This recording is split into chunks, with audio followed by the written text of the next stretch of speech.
Boa tarde, primeiro, segundo e terceiro anos, né? Não é isso? Está todo mundo aqui. Quem quiser também chegar depois e sentar ali, fica à vontade. Vou começar essa conversa, eu gosto de chamar de conversa, mais até do que de palestra, porque eu acho que é isso que vai acontecer aqui hoje. Uma conversa com vocês sobre o que eu gosto de chamar de o mundo mágico da literatura, e vocês em breve vão entender por quê. Então, eu acho que nada melhor quando a gente fala de literatura do que ler um trechinho aqui de um dos livros favoritos da minha vida.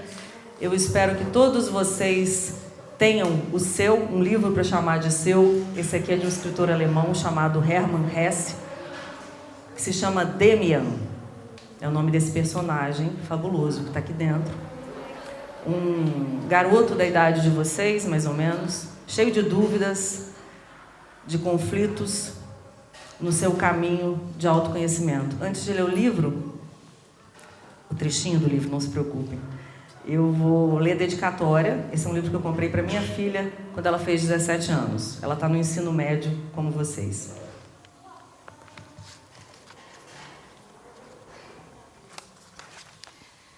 Filha, leve esse livro com você na viagem e na vida. Um dos livros que marcaram a minha vida de leitora e que eu li mais ou menos na mesma idade que você tem hoje.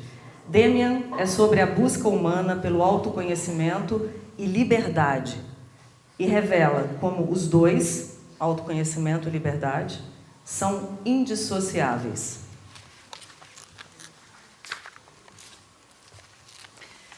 Para relatar a minha história, eu devo retroceder bastante. Se me fosse possível, eu deveria recuar ainda mais à primeira infância ou ainda mais aos primórdios da minha ascendência. Os poetas, quando escrevem romances, costumam proceder como se fossem Deus e pudessem abranger com o olhar toda a história de uma vida humana, compreendendo-a e expondo-a como se o próprio Deus a relatasse, sem nenhum véu, revelando a cada instante a sua essência mais íntima. Eu não posso agir assim, e os próprios poetas não conseguem. A minha história, no entanto, para mim, mais importante do que a de qualquer poeta é para ele, pois é a minha própria história. É a história de um homem, não a de um personagem inventado. Hoje sabe-se cada vez menos o que isso significa. Um homem real, único, vivo. O que seja um homem realmente vivo, e se entregam ao morticínio milhares de homens, cada um dos quais constitui um ensaio único e precioso da natureza. Se não fôssemos mais que indivíduos isolados, se cada um de nós pudesse realmente ser varrido por uma bala de fuzil, não haveria sentido algum em relatar histórias. Mas cada homem não é apenas ele mesmo. É também um poeta, um ponto único, singularíssimo, sempre importante e peculiar, no qual os fenômenos do mundo se cruzam daquela forma uma só vez e nunca mais. Assim, a história de cada homem é essencial, eterna e divina, e cada homem, ao viver em alguma parte e cumprir a sua missão, é algo maravilhoso e digno de toda atenção. Em cada um dos seres humanos, o espírito adquiriu forma, em cada um deles a criatura padece, em cada qual é crucificado um redentor. Poucos são os que sabem hoje o que seja ser um homem. Muitos o sentem e, por senti-lo, morrem mais aliviados, como eu próprio, se eu conseguir terminar esse relato. Não creio ser um homem que saiba, tenho sido sempre um homem que busca, mas já agora não busco mais nas estrelas e nos livros. Começo a ouvir os ensinamentos que meu sangue murmura em mim. Não é agradável a minha história, não é suave como as histórias inventadas. A loucura, o sonho, a insensatez, a confusão, como a vida de todos os homens que já não querem mais mentir a si mesmos. A vida de todo ser humano é um caminho em direção a si mesmo, a tentativa de um caminho.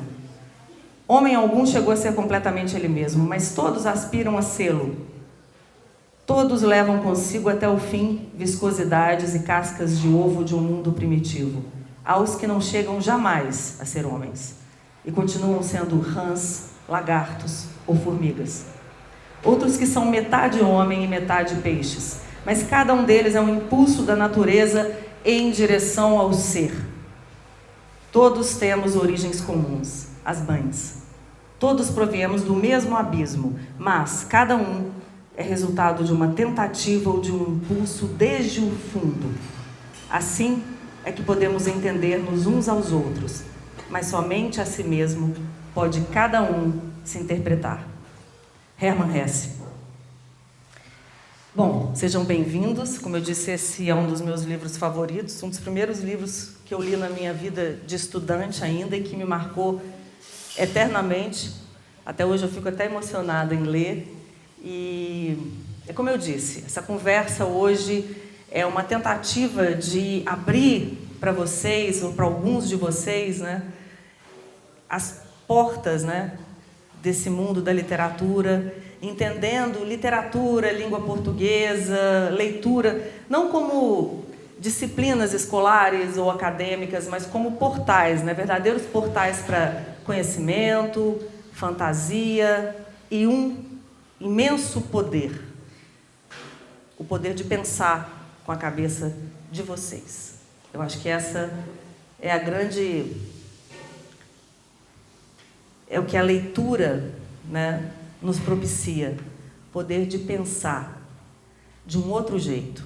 De um jeito que é só nosso. Então, sejam todos bem-vindos e bem-vindas. Alguém já estava... uma turma que chegou mais cedo estava me perguntando sobre o que é a palestra. Eu falei, não vou dar spoiler. Viu? Você tinha me perguntado? Então, está dito. Vamos em frente. Eu quero me apresentar rapidamente aqui no próximo slide. Sou Daniela Zupo, como a professora Bárbara disse. Sou jornalista, escritora. Tenho um canal no YouTube também. E hoje estou aqui, na verdade, para compartilhar com vocês a minha trajetória de leitora, né? Dessa leitora que se transformou depois em jornalista e depois em escritora. Eu, como disse anteriormente, eu comecei a entrar nesse mundo dos livros numa sala de aula, numa escola como essa. Foi lá que eu comecei a minha vida de leitora. Então é isso que eu vou compartilhar hoje aqui com vocês. Quem gosta de ler?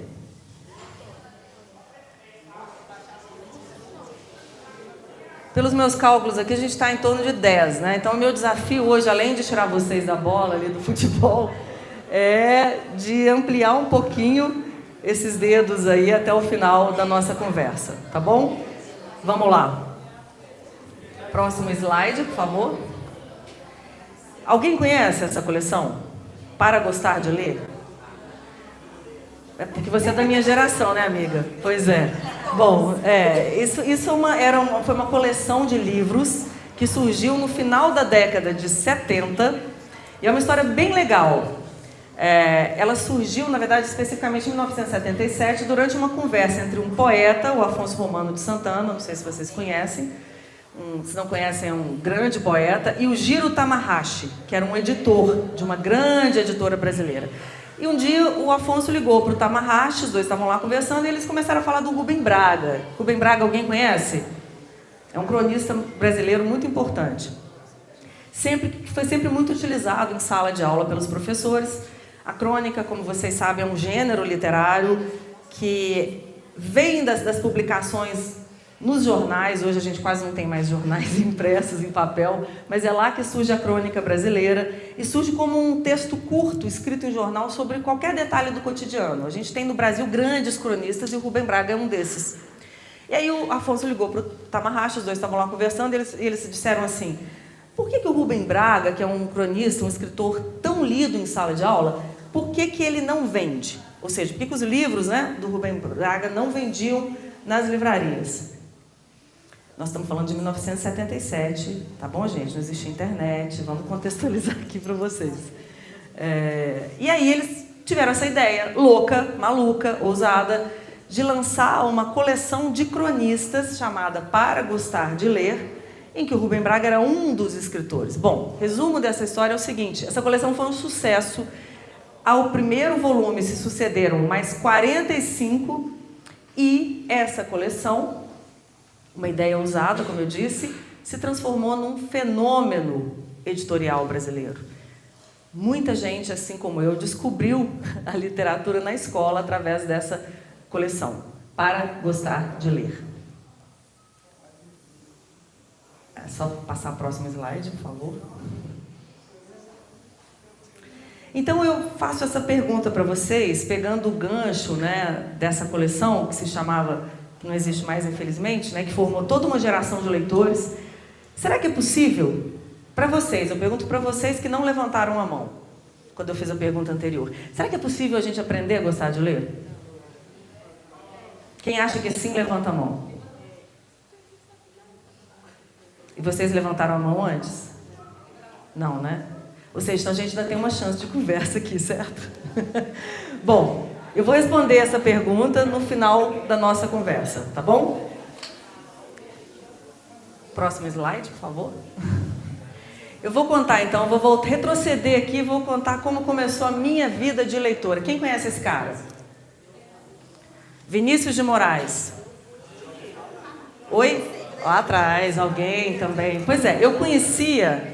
Aos 15 anos de idade, eu conheci o Vinícius de Moraes de um disco que tinha sido muito vendido na minha época de criança, porque vinha de um programa de televisão, quando a televisão era tudo nesse país, né?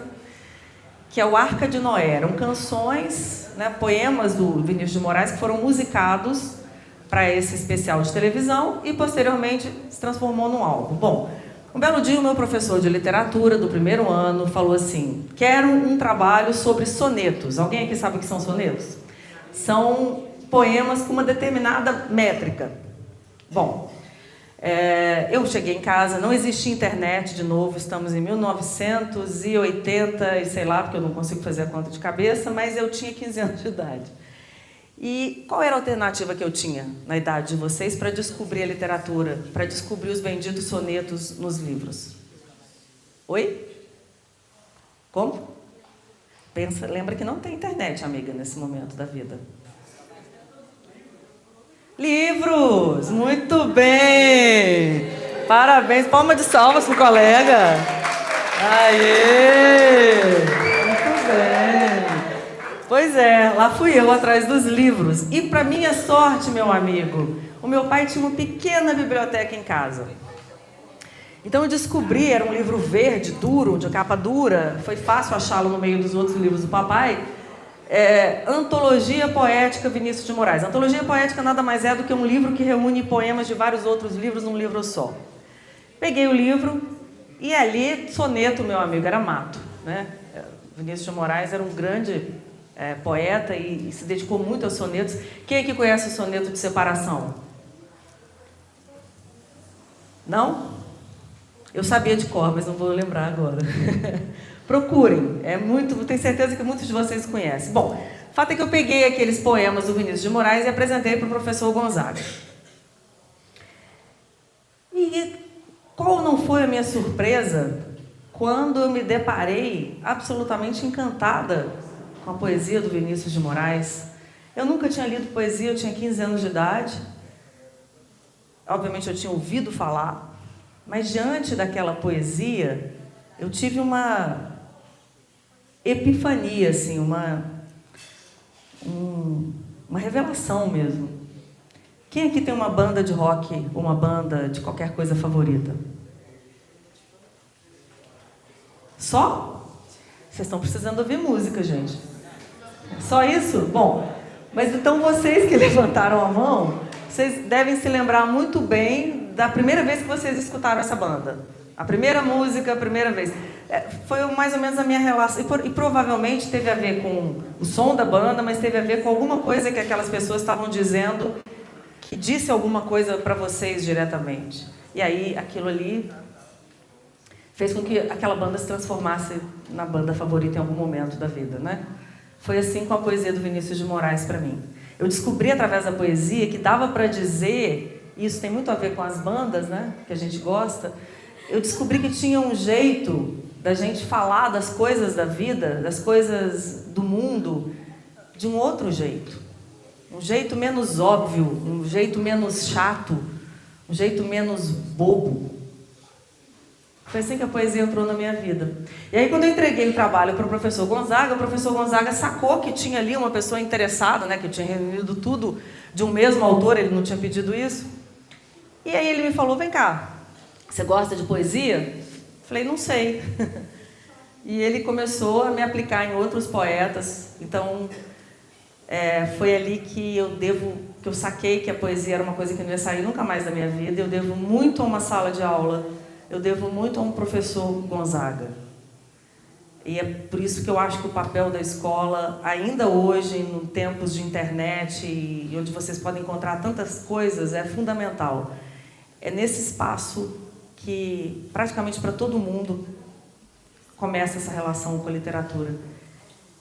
Então, através do Vinícius, através do professor Gonzaga, começa a minha história como leitora. Obrigada, Bárbara. Bom, o que é a relação do leitor com o livro? Alguém arrisca uma resposta? O que você faz quando você lê um livro? Oi? Oi? Medida de sabedoria? Boa. Eu tenho que repetir aqui porque o microfone não te alcança aí.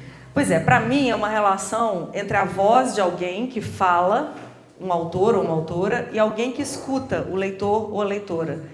Como jornalista, eu tive a sorte de entrevistar muita gente bacana na minha vida, inclusive escritores. E eu trouxe para vocês 2 falas de escritores que eu tive a honra de entrevistar. Uma é uma poeta brasileira, Adélia Prado, que ela me disse nessa entrevista aqui, quando eu fiz para a Rede Minas: a poesia requer um desarmamento, ou seja, você tem que se entregar para a poesia.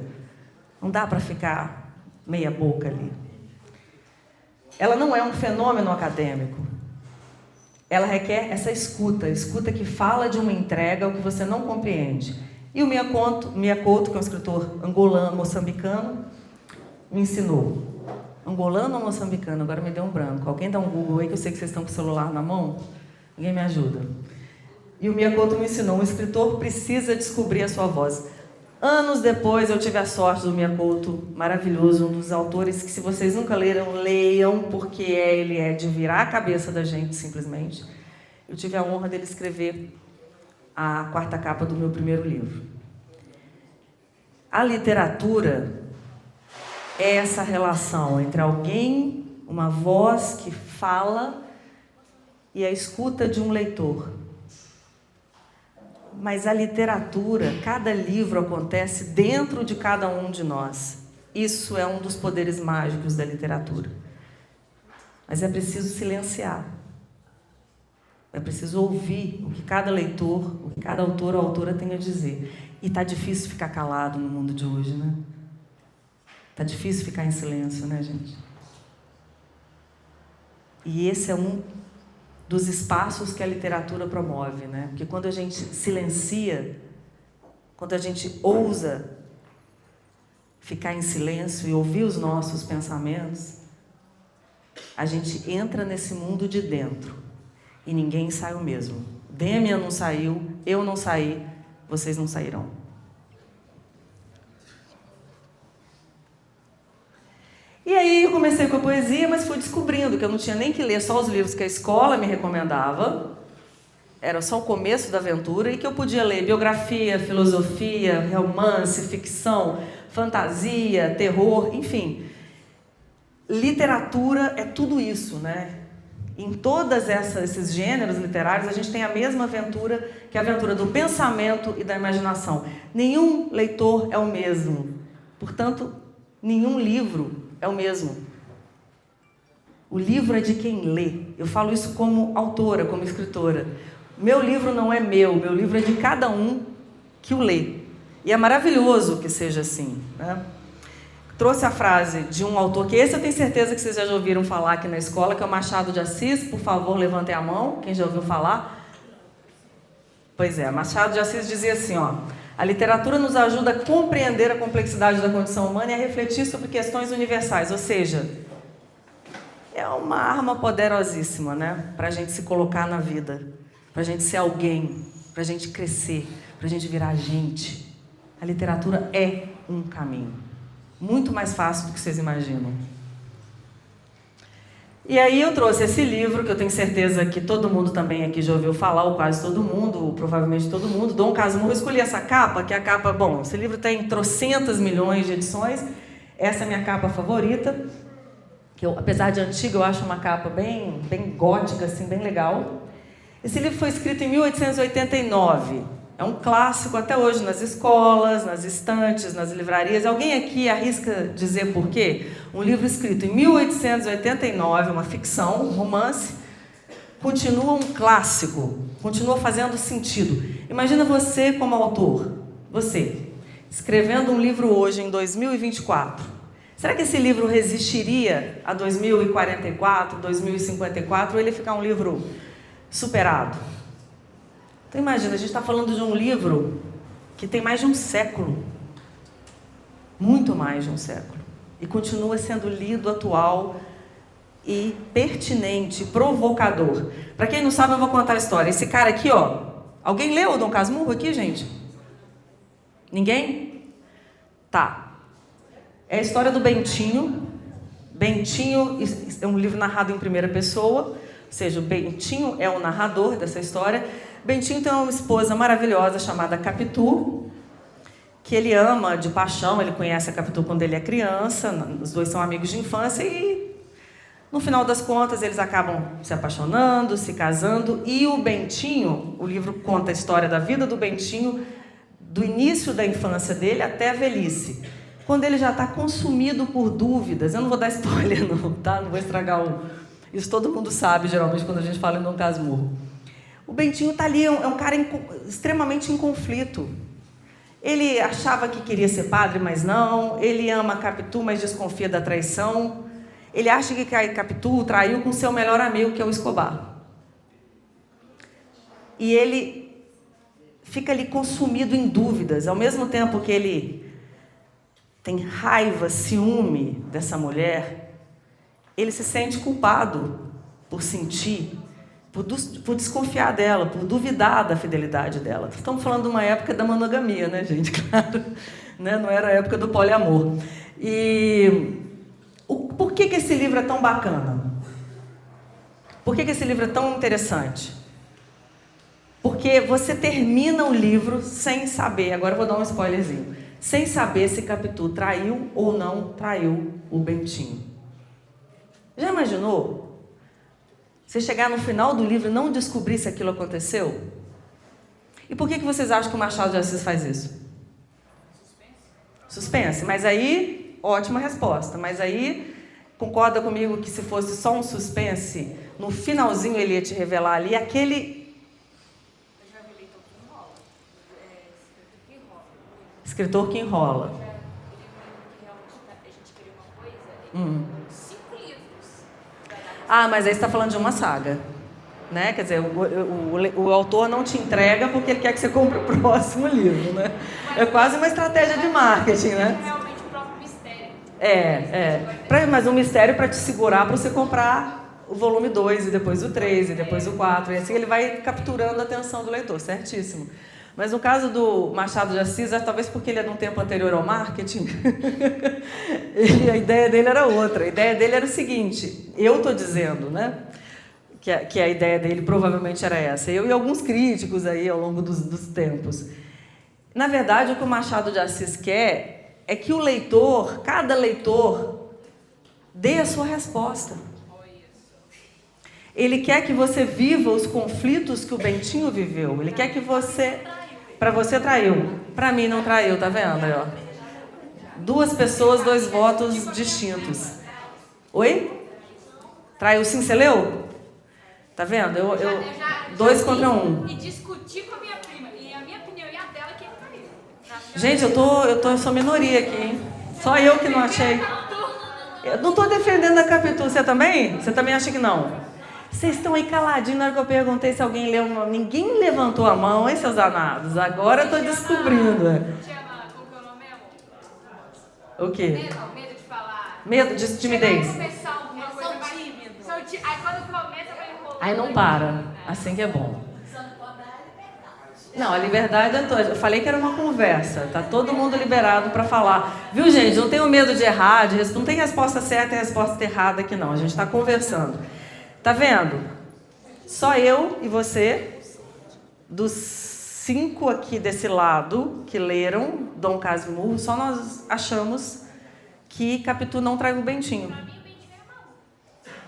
Eu só tenho uma opinião parecida. Eu não digo maluco, mas ele vivia angustiado por tantas questões, né? Assim, não era só a traição da Capitu. A traição da Capitu é o grande finale ali, né? O clímax da história. Mas ele é um cara completamente perdido em angústias. Mas é absolutamente cabível achar que a traição aconteceu. E aí que está a genialidade do Machado de Assis. E aí eu digo para vocês, como é que ele faz isso? E eu já respondo, domínio da linguagem. Ele podia ter escrito assim: Capitu me traiu com o Escobar no dia tal, quando eu estava voltando para casa ao meio-dia. Eu falei que não ia almoçar, mas almocei. Aí já estão vendo novela das 8, porque é assim que funciona, né? Então, aí eu cheguei, ela não sabia que eu ia voltar para casa, mas eu vi ela quando ela estava com o Escobar ali. Eu não vi de verdade, mas aí no outro dia eu vi. Enfim, ele não entrega nenhuma prova concreta de que ela o traiu. Você pode deduzir, claro, que a traição aconteceu, mas é uma interpretação do leitor. Ninguém vai me convencer do contrário, porque não é possível, não tem uma prova. Não, exatamente. Você. Opinião a minha. Sua opinião está certa, que não tem outra. Não, é a minha interpretação. Não duvido que isso possa ter acontecido. Mas é justamente esse o barato do livro que faz dele um clássico. A maneira como o Machado de Assis consegue construir uma narrativa tão ambígua, tão enriquecida, com domínio tão pleno da linguagem, que você entra nos labirintos do Bentinho e cada um acha o seu caminho de saída desse personagem que, para todo mundo que lê, obviamente, vai entender que é um cara extremamente angustiado. Então, Dom Casmurro é um exemplo da literatura brasileira, para a gente encerrar essa janela da língua portuguesa, de domínio da linguagem. Como um autor consegue escrever um livro com um tema tão simples, de uma maneira tão genial, com domínio pleno da língua e da linguagem. E aí a gente tem uma frase que eu adoro do Salinger, que é um autor também muito conhecido. Tem um romance de formação, muito legal para ler na idade de vocês, que se chama O Apanhador no Campo de Centeio, que é: a literatura tem o poder de nos conectar com os outros e com nós mesmos. Então, vocês já sacaram nessa altura do nosso campeonato aqui, quem não está dormindo, que a gente... Estou brincando, só tem um ali dormindo, todo mundo acordado. Que a gente não está falando mais de língua portuguesa só, quando fala de literatura. Nem de um monte de páginas virtuais ou de papel, certo? Nós estamos falando de um poder, de um acesso, de um alcance, de um domínio da linguagem que te faz acessar outros mundos. A gente está falando de conexão com a gente, com o outro. Tudo isso é literatura. É muito mais do que um monte de palavras reunidas numa história que a gente gosta ou não gosta. O Apanhador no Campo de Centeio é um livro que ficou muito conhecido no mundo inteiro. Uma história muito triste. Se vocês quiserem, depois eu conto. Vou deixar um suspense assim, para ver se vocês estão interessados na próxima. Bom, aí a gente chega ao grande debate que mobiliza todos nós, professores, alunos, estudantes, diretores, pais, mães, etc, etc.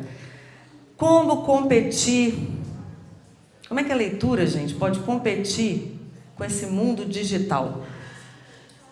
Eu acho que é uma competição meio... Desleal.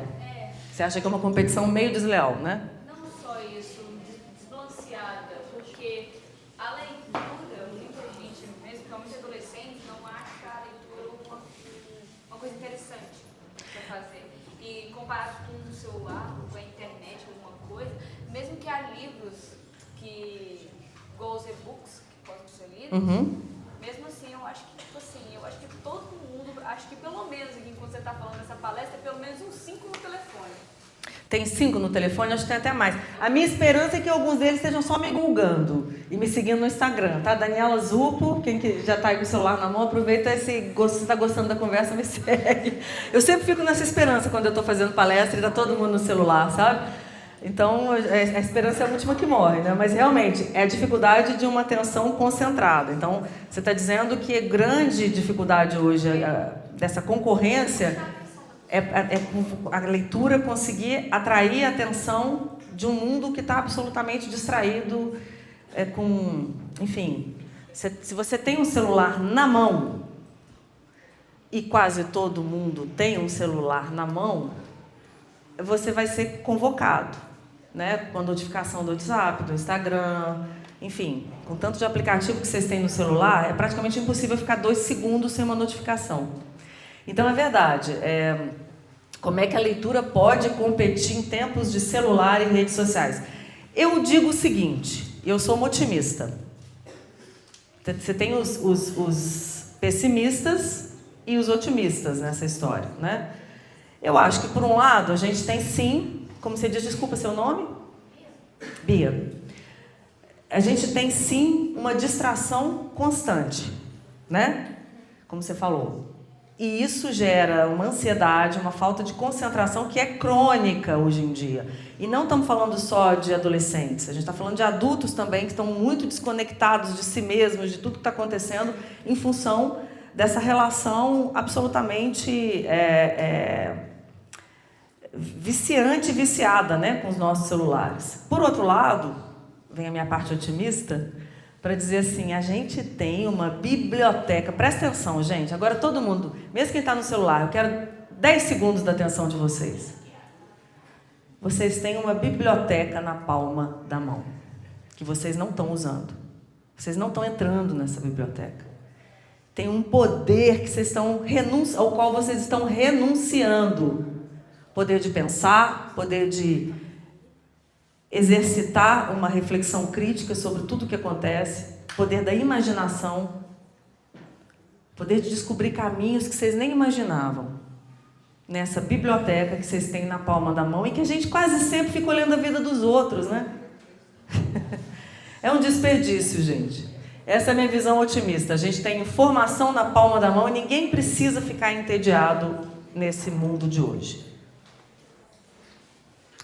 Bom, vocês sabem quantas vezes um ser humano hoje pega o celular, abre o celular, mais ou menos em dia? Eu vejo gente que nem da mão tira.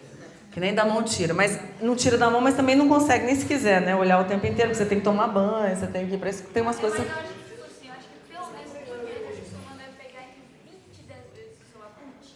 Se ele deixa assim, vai fazer uma coisa, chega a notificação, pega, vai, fica... Pois é, Bia, mas vou te dizer que é pior do que você imagina. Segundo o Google, e eles têm obviamente como oferir isso, cada um de nós abre pelo menos 150 vezes por dia o Google.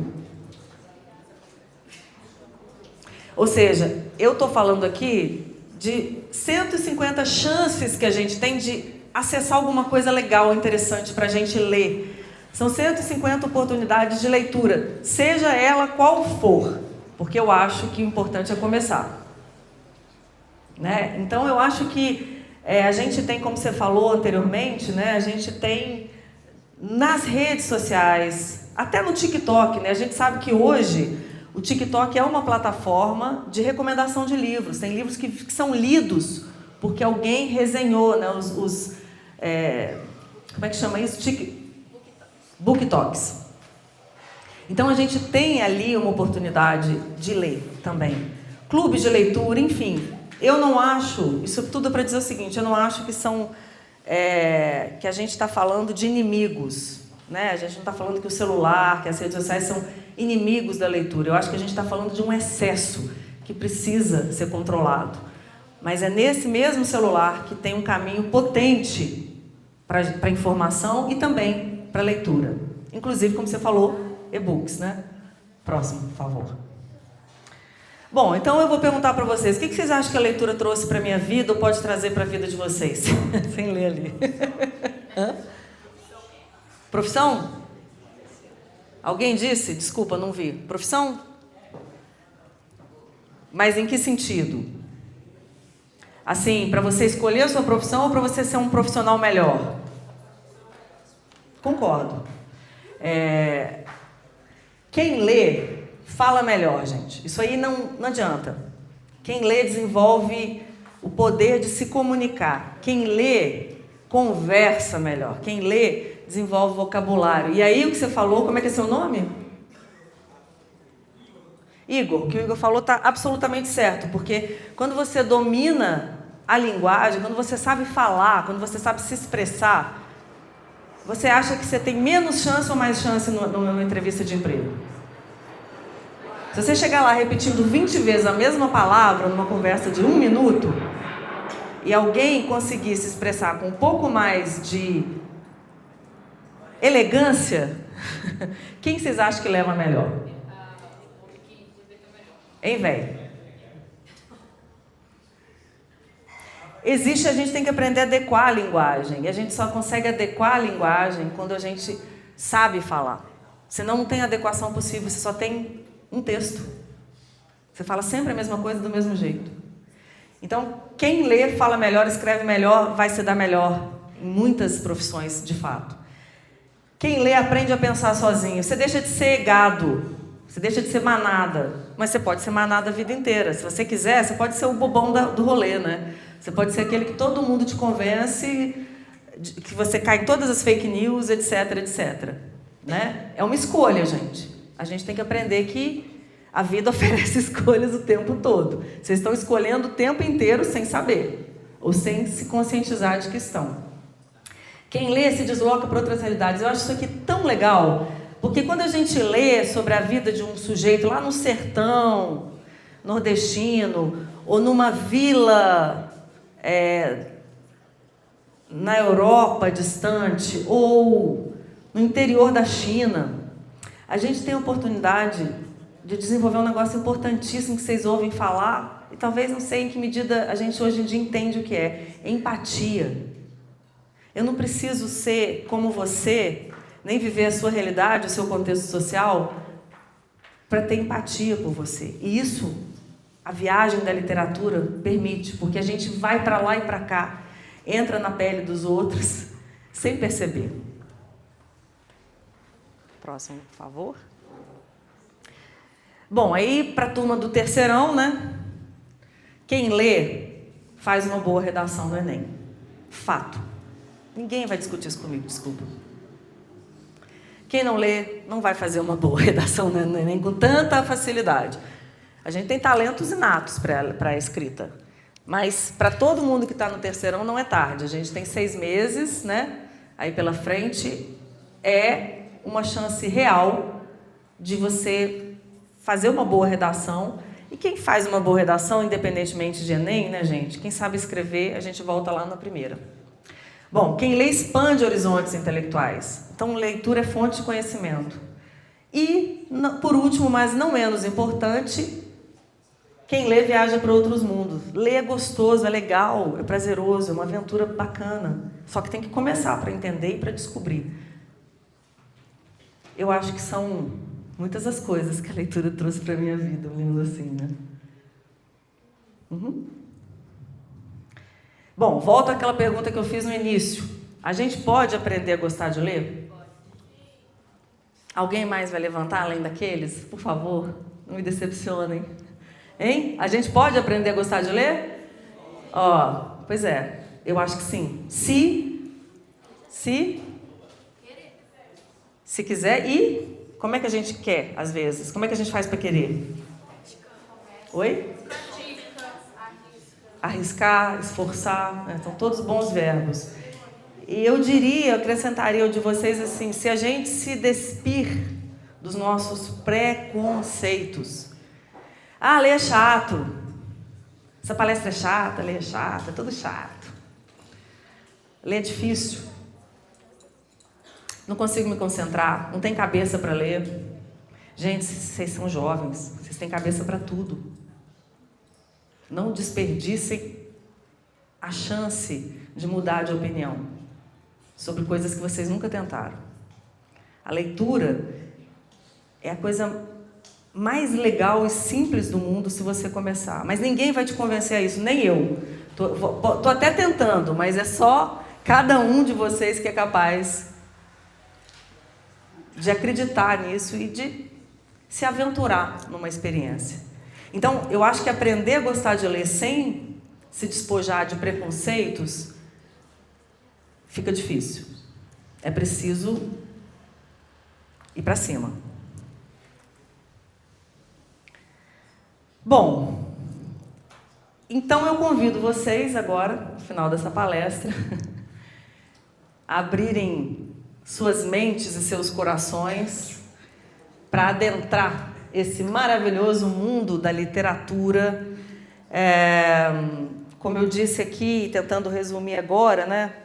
Eu acho que ler, se eu tivesse que resumir para vocês por que eu leio, por que eu aprendi a gostar de ler, por que eu gostaria de convencê-los a tentar também. Aqueles que não gostam, porque eu já saquei que tem muita gente aqui que gosta, né?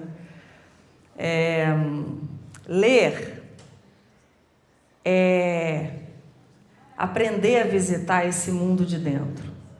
E é só de dentro para fora que a gente é capaz de pensar e de sentir. Enquanto o movimento é de fora para dentro, a gente é só um depósito de ideias, de opiniões, de convicções, de frases feitas dos outros. A gente é massa de manobra, em outras palavras. Mas, acima de tudo, num mundo completamente mergulhado em distrações, né, onde a gente está sempre em busca do próximo vídeo, onde a gente acha que 1 minuto e meio é tempo pra caramba, já estou de saco cheio desse vídeo, tá longo. Ler é reaprender ou aprender a ficar em silêncio, aprender a contemplar, aprender a pensar, descobrir o espaço entre dois pensamentos. Porque é nesse espaço, que seja lá o que for, originalmente de cada um de vocês, vai nascer, vai surgir.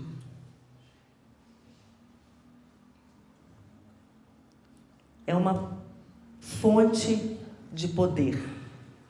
Um poder que ninguém tira de vocês. O poder de sentir e de pensar.